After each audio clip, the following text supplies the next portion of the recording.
In this video, I'm telling the life story of the LEGO supervillain, going all the way back from his birth to death. Our story begins in a run-down house in the city where a baby boy named James is born. James was an ordinary child who'd like to do ordinary things like crying, eating, and shooting things.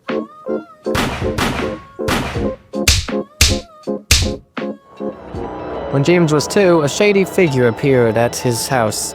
"You'd better pay up the money or else you know what." Well, I do know what, but you see, I don't have a lot of money right now, so if you could just give me a few more.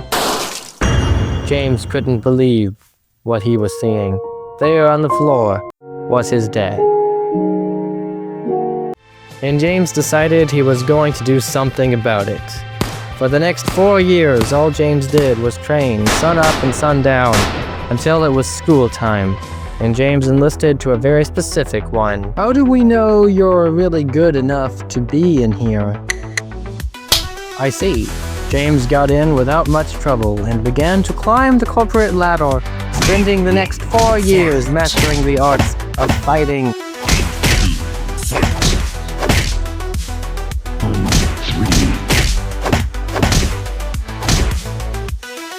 hacking, running, and his specialty, shooting. When he was 10, he found out the grand facility meeting was coming up, a thing where all the kids from the fancy schools in the country would compete to see who was worthy to go into the advanced school, and eventually have a chance at becoming an advanced human. This was an opportunity James could not pass up, so he trained like he never had before in his life. Until the day the competition finally came, James was impressed by the skills these other kids possessed, and kept losing to them in the other competitions, until it came to the shooting competition, where James could hardly believe it when he made it into the top 3, next to 2 other kids named George and Morphe. Shoot the moving targets. James obeyed, and when the competition was over, he came out as the victor. For the next 8 years, James was put under intense levels of academic and physical learning, getting no free time, and eating time was during class, both things of which he learned to love. As usual, James began climbing the ladder.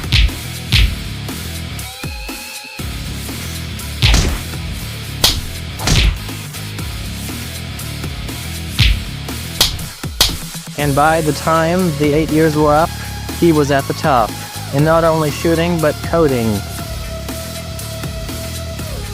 and fighting as well. By the end, James was exhausted, but ready for whatever was coming up next. "Excuse me?" The school guy said there was a guy who James needed to talk to, so we met the guy, a strange-looking fella with a big nose, who said James qualified for the advanced human experiment. James was excited. This was the thing he'd been working so hard for so long. Like a lot of kids wanted to go to space, or become YouTubers, or something. The scientist took James to an advanced-looking building, where he saw scientists doing science things, until they took James to a mason jar the size of a man, and they put James into it. The scientist took a strange vial and shot it with a laser. James felt lots of painful things right now, but he figured it would all be worth it once everything was... How is everything going? James couldn't believe it. There, right before his eyes, was the murderer of his father. He didn't know what to feel. Anger, rage, sadness. None of these seemed right when you're in a human-sized jar getting yourself altered at the molecular level. So instead, in the most casual voice he could muster, he said, "Yo, you killed my father." No, James, but actually, yes. At this very moment, James passed out.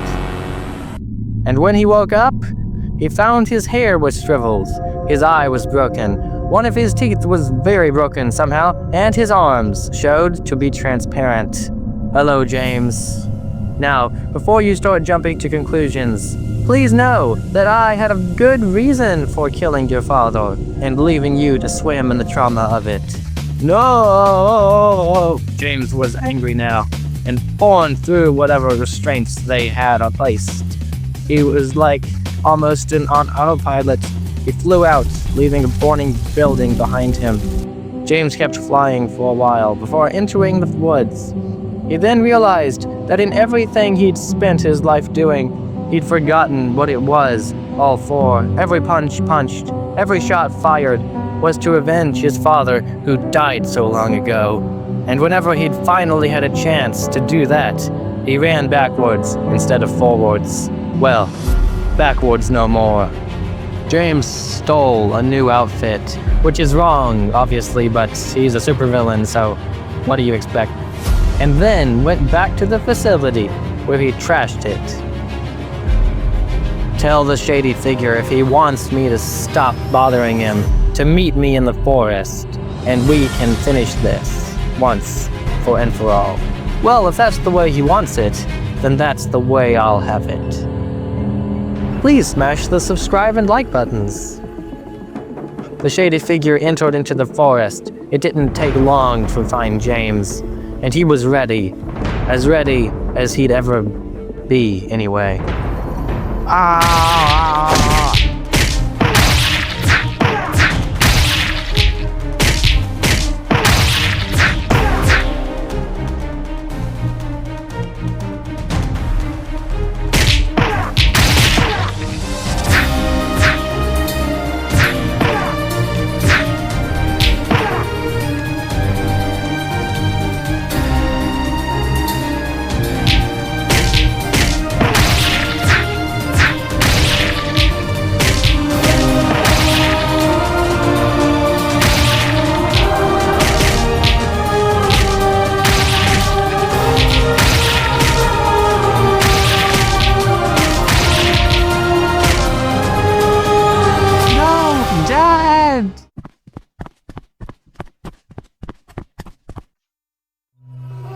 James realized he couldn't bear to see another little boy lose his father. Thanks for saving me. Oh yeah, no problem. You know, it's just what I thought I might do. James closed his eyes. Do you think we could ever revive him? It would take some years, but yeah, we probably could. Click here for I built the origin story of a superhero in Lego.